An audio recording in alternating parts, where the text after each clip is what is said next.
Hey, salut la gang de la famille crypto, salut la gang tous les amateurs de crypto. Je sais qu'on est rendu pas mal plus que ma petite gang de 500 sur le groupe de la famille crypto qui est juste là. Vous pouvez venir nous rejoindre là-dessus en passant, c'est les cryptos, les NFT, etc. Mais aujourd'hui, petite vidéo rapide, je veux faire le tour du décret qui a été sollicité par, qui a été émis dans le fond par Joe Biden, qui se trouve être le président des États-Unis. Donc je vais faire le tour de ça rapidement. On va regarder un peu ça, puis je vais vous donner mon avis global, puis j'aimerais ça, au bout de la ligne aussi, avoir votre avis sur le sujet. Donc, on va jumper à ça rapidement. N'oubliez pas, aucun conseil financier est fourni ici. Le disclaimer qu'il y a là est à lire, mettez ça sur pause. Lisez tout ça. Puis, on jump à notre stop. Important. Donc, décret qui a été émis par Joe Biden, la gang, qui a été bien reçu dans la mesure où ça sonne très pas négatif, dans la mesure où on s'attendait à beaucoup plus de comment je dirais ça, de la part du gouvernement des États-Unis, en plus avec ce qui se passait un peu avec la SEC contre XRP en cours, on se disait, pour la plupart d'entre nous en tout cas, puis une grosse partie de la communauté, je pense que je peux le dire, on s'attendait à des grosses réglementations de prime abord, presque des interdictions directes. Ok, là, c'est pas le cas. C'est pas le cas du tout. Au contraire, ça a l'air d'être beaucoup plus opté sur la recherche de ce qui va être le futur de ça, puis les possibilités pour le gouvernement américain de profiter peut-être de tout ça, malgré le fait qu'il y a encore ce que moi je trouve un peu des ambiguïtés, puis des non-dits qui permettent un peu, qui permettent plus tard de causer des problèmes aux cryptos déjà existantes, ou, ou du moins qui n'empêchent pas aucune restriction quand même assez importante. Donc, le décret, il y a pas mal d'affaires qui se disent, mais dans le décret, on va faire le tour des premières choses qui ont été faites ici. Donc, ça a été classé sur plusieurs catégories qui sont ces catégories-là. Puis, il a été donné vraiment des jobs à plusieurs systèmes du gouvernement pour leur dire, OK, vous allez vous occuper de la protection du consommateur, vous allez vous occuper de la fiscalité, vous allez vous occuper de la stabilité de l'économie du pays par rapport à tout ça. Il y en a un autre qui va s'occuper de regarder pour délimiter une argent digital pour le gouvernement. Donc, possibilité de... Vous comprenez? Donc, pas mal d'affaires qui ont été déléguées comme job. Ça, déjà, ça sonne comme une bonne nouvelle dans la mesure qu'on va avoir des gens qui vont faire des recherches et des études sur c'est quoi la crypto-monnaie dans le gouvernement. Donc, on va arrêter d'avoir du monde qui ne savent pas c'est quoi. Ça peut avoir des bons, ça peut avoir du mauvais aussi, mais de toute façon, il faut passer par la réglementation. On aura comme pas le choix. Puis les États-Unis vont être, comme étant une des puissances mondiales, mais ils vont être suivis malgré tout. OK? Donc, ce qui est important, la protection des consommateurs et des investisseurs. Ça, c'est une des premières choses qui a été émise dans le dossier. Puis c'est normal qu'ils veulent proclamer un peu qu'ils veulent protéger les Américains, puis etc. Mais au bout de la ligne, le bout important selon moi, puis qui est à souligner, c'est celui-là ici. Quand ils disent des investisseurs, ils ne parlent pas de vous et moi, ils parlent des gens, de leurs amis. Okay? Généralement, ils parlent de leurs amis, les gens qui ont beaucoup, beaucoup d'argent, soit dans le système financier, soit dans le système gouvernemental, ou etc., qui, eux, évaluent pour investir, peut-être dans des projets en bourse, mais que ces projets en bourse-là exploseront peut-être pas parce qu'il y a un projet semblable, décentralisé en grande partie dans la crypto-monnaie, peut-être qu'il va prendre une partie des fonds qui iraient normalement au projet plus réglementé, comprenez-vous? Donc, je pense vraiment, vraiment sérieusement qu'il faut pas oublier cette petite partie-là. Ils travaillent généralement beaucoup plus pour leurs amis que pour vos amis à vous autres. OK? Donc, ensuite, ils veulent s'assurer que tout ça peut permettre une stabilité financière du réseau. La raison est assez simple, c'est que je veux pas les crypto-monnaies, vous le savez, on parlera pas juste de XRP, mais vous pouvez être à n'importe où dans le monde. Moi, je vous envoie de l'argent, puis votre argent, mon argent, il change de pays finalement. Comprenez-vous? Donc, eux, ils ont peut-être pas le contrôle de la stabilité financière de ce que ça peut créer, parce qu'il peut vraiment avoir un échange de valeurs quand même importante. Puis, on a un exemple de ça, OK? L'Ukraine qui vient de recevoir entre 50 et 100 millions de dollars. Puis on parle de son gouvernement, là. Puis il faut avouer que son gouvernement est comme réputé pour être un des plus corrompus au monde. Donc l'argent est allé où? J'ose pas y penser. Il y a déjà j'ai vu un article qui disait que l'argent était allé à des endroits quand même cool, mais j'ai l'impression qu'ils pourraient aussi bien, eux autres aussi, cacher tout ça. Donc, on a-tu des preuves de tout ça? Tu sais, c'est beau de dire quelqu'un, regardez, l'argent est allé là. On a-tu vraiment la preuve qu'elle est allée là? C'est ce que j'aimerais voir. Je serais pas très pointilleux sur la preuve, mais je demanderais un minimum de preuves. Mais en même temps, j'ai pas fait mes recherches, donc faites vos propres recherches. Mais je pense quand même que la stabilité financière, c'est quelque chose qui est comprenable d'un point de vue gouvernemental, que vous soyez pro-gouvernement ou pas, ou que vous soyez pro-réglementation ou pas.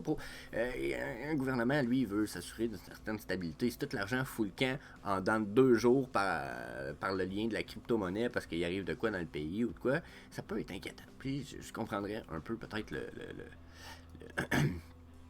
le gouvernement s'inquiéter de ça, parce que l'argent, finalement, elle flotte pas dans aucun pays. Donc c'est comme quand étant dans la crypto, les gens donnent de la valeur à la crypto, eux, ils perdent comme beaucoup d'accès à tout cet argent-là. Puis leur argent vaut comme beaucoup moins ou presque rien. Donc ça l'offre. Ça l'offre vraiment quelque chose qui peut être dangereux pour la stabilité financière d'un pays. Je pense que c'est à comprendre. OK? Puis je reste très généraliste, c'est pas pour rien. Je suis pas non plus un expert financier. On en a un, me semble, dans notre groupe. Peut-être que s'il se reconnaît, il va pouvoir commenter sur le sujet, mais je pense quand même que c'est normal qu'ils veulent s'assurer de la stabilité financière. Quoique ça va un peu avec le fait qu'ils veulent protéger leurs amis, investisseurs. J'ai dit investisseurs, ouais, investisseurs. Donc, la lutte contre le financement illicite. Donc là, j'avoue que là-dessus, c'est un peu, ouais. Il y en a, là, on va pas se cacher, il y a du financement illicite, puis il y a des affaires pas mal croches, là, sur le monde de la crypto, mais c'est pas à cause du monde de la crypto, puis le monde de la crypto va pas nécessairement augmenter ça de façon exponentielle. Les fraudeurs vont frauder. J'ai pas besoin de faire de schéma à personne. Avant que l'argent existe, il y avait de l'or, le monde fraudait aussi. Avant ça, il y avait de l'argent. Je sais pas si vous comprenez. Un fraudeur va frauder, puis ça, c'est depuis la nuit des temps. Le problème, c'est pas le fraudeur généralement, c'est le système qui est alentour qui crée une nécessité aux fraudeurs d'avoir une envie d'avoir plus que ce qui leur est nécessaire. Ou peut-être, des fois, il y en a qui fraudent pour survivre. Là. Je sais qu'il y a des gens qui vivent dans d'autres pays qui n'ont pas le choix de travailler pour une compagnie qui les engage à frauder des gens parce que sinon, ils sont pas capables de nourrir leur famille. C'est awkward parce que vous avez pas le choix. Je sais pas si vous comprenez. Je comprends qu'il y ait du financement illicite et que ça serait à surveiller.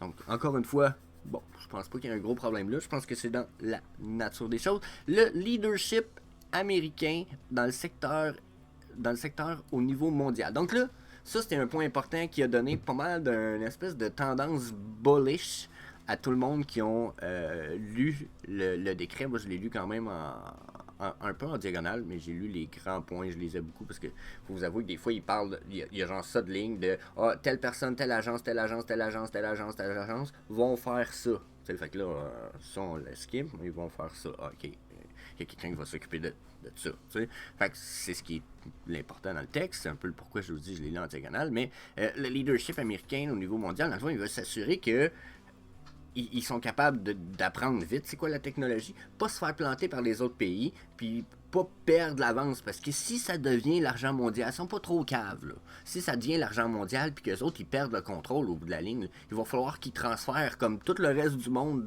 dans ces argents crypto-monnaies-là, qui vont peut-être être décentralisés, style le Bitcoin. Là. Si tout le monde décide qu'ils se transigent dans le Bitcoin, eux autres sont dans la grosse... Il n'y a plus personne, leur argent ne vaut plus rien. Peu importe le pays, ton argent ne vaut plus rien. OK? Tant qu'il y en a de la technologie, d'après moi, il n'y a pas personne qui va pouvoir empêcher personne de s'échanger du Bitcoin entre personnes. Ça va être très, très difficile. Donc, comprenez-vous, jusqu'à un certain point, ça, c'est normal qu'ils veulent s'assurer d'avoir un leadership. Puis qu'ils veulent aussi, jusqu'à un certain point, comme je disais, peut-être, je n'ai-tu parlé? Peut-être je n'ai pas parlé, mais eux autres, ils veulent essayer de se créer leur propre crypto-monnaie. Tu sais, ils veulent se créer un US dollar crypto. Jusqu'à un certain point.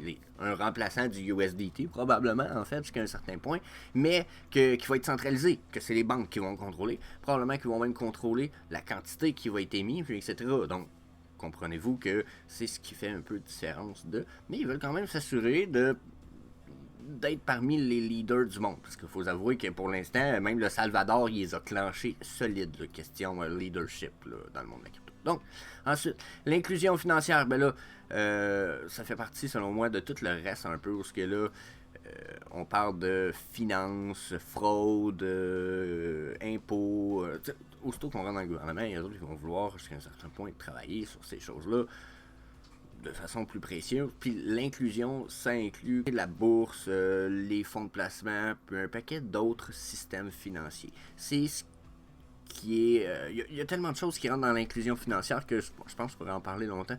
C'est de savoir à quel point ils vont être capables d'inclure d'autres systèmes connexes qui existent déjà au système, ou inclure la crypto à ces systèmes-là, ou vice-versa, intégrer ces systèmes-là dans la crypto-monnaie pour créer un système plus grand. Donc l'inclusion, généralement, c'est le fait d'adopter des systèmes qui, peut-être de prime abord, ne sont pas nécessairement qui vont être communs, mais qui ne fonctionnent pas nécessairement ensemble, s'arranger pour qu'ils fonctionnent ensemble. Un exemple primaire de ça, si je me rappelle bien, puis si je peux quand même être précis, c'est l'inclusion des gens qui sont en train d'apprendre l'anglais dans le système éducatif anglophone, exemple, ou francophone. Comprenez-vous? Les gens, ils parlent pas nécessairement la langue française ou anglaise, mais on les inclut quand même dans l'école parce qu'on leur apprend la langue, puis que c'est plus facile d'apprendre une langue quand t'es mis dans le milieu que si t'es exclu pour qu'on t'apprenne la langue pour qu'après tu puisses aller dans le milieu. Puis donc c'est ce qu'on appelle une inclusion, c'est qu'on va inclure des systèmes et des groupes dans d'autres systèmes et d'autres groupes qui de prime abord ne sont peut-être pas reliés ou qui peut-être ne communiquent pas nécessairement ensemble comme un système financier normal et les systèmes financiers crypto-monnaies, comprenez-vous? Mais on veut voir si une inclusion est possible. Okay? Donc, ensuite, petite parenthèse longue que je déteste faire, mais que j'espère a été clair. Donc, le développement des actifs numériques et leur utilisation responsable. Donc, le développement des actifs numériques, quand ils disent actifs numériques, ils n'ont pas dit crypto-monnaie. Puis, ça a été dit ici dans l'article qu'il a été nommé les cryptocurrencies 2 fois dans tout le texte seulement. Puis ça donne c'est ce qui me fait peur un petit peu. C'est qu'ils ont l'air de dire oui, on étudie ça, mais on dirait qu'ils vont mettre ça de côté comme si pour eux, ça allait être des actifs numériques digitales. Puis que les autres crypto-monnaies, éventuellement, ça va devenir un peu. J'ai l'impression que ça va devenir frauduleux selon eux.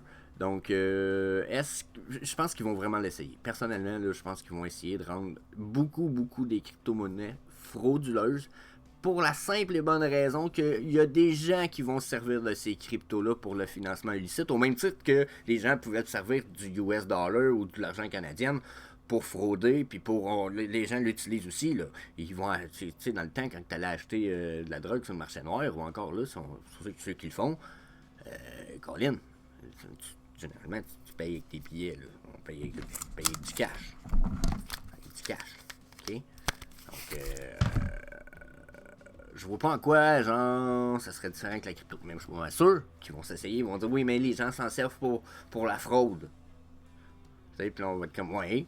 Mais c'est parce qu'au moins, la différence avec ton argent, c'est que l'argent que j'ai dans les mains ici, je pourrais aller acheter de l'alcool de contrebande avec, le donner mon argent à Bobino, puis tu sauras jamais où qu'elle s'est promené mon argent. Tandis qu'avec les crypto-monnaies, au moins, tu auras l'avantage d'être capable de suivre, 20$ du wallet numéro 1 au wallet numéro 376. Le wallet numéro 376, il est décrit comme étant à Jesse. Ah ben, Jesse vient de se prendre 20$. Pourquoi c'est Jesse qui s'est pris 20$?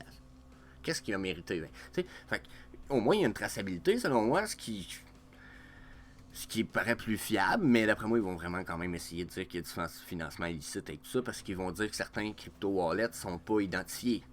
Donc, d'après moi, c'est ce qui va rentrer en ligne de compte éventuellement. Toutes les wallets qui ne sont pas identifiés vont être jugés comme des wallets frauduleux. Donc, les wallets décentralisés, un petit peu, là, d'après moi, ça va être à surveiller. Ça va être bon d'en avoir, mais ça va être dangereux d'en avoir parce que d'avoir des trucs dedans vont peut-être vous rendre suspect de fraude, donc à vérifier. Donc, développement des actifs numériques, mais là on parle justement du fait qu'ils vont y mettre un USDT, puis une éventuelle future monnaie numérique, mais là encore là, pour moi ça c'est la même chose. Là. Le développement, ils parlent du développement des actifs numériques, ils doivent parler des NFT aussi là-dedans, ok, dans la mesure où que les NFT deviennent aussi des valeurs qui sont numériques, donc ça peut être je pense qu'il faut les rentrer en ligne de compte et qu'ils sont pas trop innocents. Leur utilisation responsable, là, ils veulent encore essayer de voir s'ils peuvent contrôler quoi que ce soit là-dedans pour éviter que le monde se fasse frauder. Bon, dans le fond, on va essayer de taxer. Puis, une éventuelle monnaie numérique, pour moi, ces deux points-là sont les mêmes, même si eux sont obligés de séparer ces points-là pour émettre des précisions dans leur texte. Donc, je pense que c'est quand même super important. Donc, c'est ce qui s'augure pour l'instant. Ils ont pour la plupart ils ont des rapports à donner. Ok, la plupart. Il y en a qui ont 6 mois, comme les services qui s'occupent de ces points-là ici, si je me souviens bien, ils ont 180 jours pour donner leurs résultats sur leur évaluation, ce qui, selon moi, est aussi 180 jours ouvrables. Je suis pas certain de ça, mais si c'est 180 jours ouvrables, donc eux donnent pas leur rapport avant un an environ. Puis les autres ont 90 jours la plupart, si je me trompe pas pour toutes. Mais la plupart ont 90 jours pour remettre leur actif. Ce qui veut dire que dans 6 mois, on risque d'avoir déjà du développement pour ça aux États-Unis. On va voir comment ça bouge, etc. Donc, je trouve ça cool. Mais en même temps, je trouve ça un petit peu épeurant. Parce que là, je me dis, ok, bon, déjà les États-Unis, c'est cool parce qu'ils disent pas comme non, c'est fini la crypto, puis tout. C'est comme, ok, bon, déjà, ils disent pas non.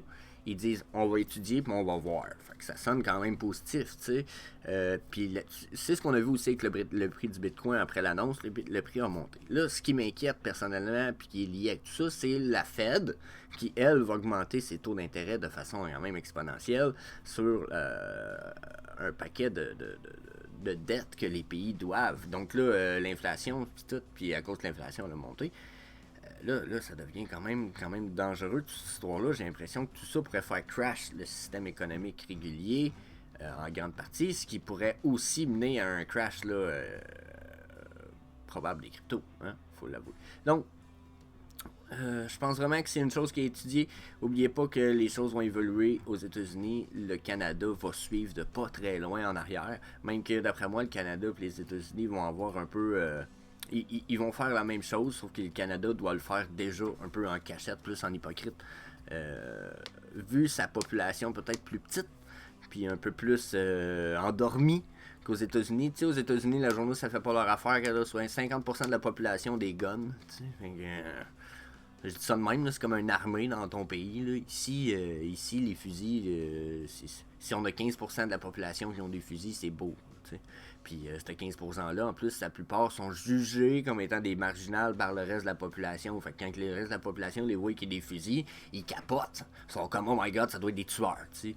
Puis souvent, c'est les meilleures personnes du monde. Puis même, ça serait les plus grandes personnes, les premières qui seraient là pour les sauver, ce serait normal. Mais le jugement est fort de nos jours. Donc, c'est un peu dommage, peut-être.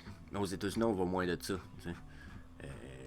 Peut-être parce qu'il y a une plus grande partie des États-Unis qui est marginalisée aussi, peut-être, dans le fond. Mais je voudrais que... C'est ça, tout ça, ça bouge. Tout ça, ça bouge. Donc, vérifiez tout ça. Je vais regarder faire d'autres vidéos là-dessus. Je peux pas nécessairement promettre que je vais en faire à tous les jours parce que j'aime pas être trop au jour des nouvelles. J'ai l'impression que ça me met beaucoup de pression. J'ai déjà fait ça dans le passé, dans d'autres domaines. Je vous donne des vidéos de news une fois de temps en temps quand j'en vois des intéressantes que je trouve ça cool. Sinon, je vous en partage, mais les vidéos news, je trouve que ça met trop de pression un peu. Donc, je vous laisse là-dessus, la gang. Je vous dis peace. On se revoit dans les prochaines vidéos. So.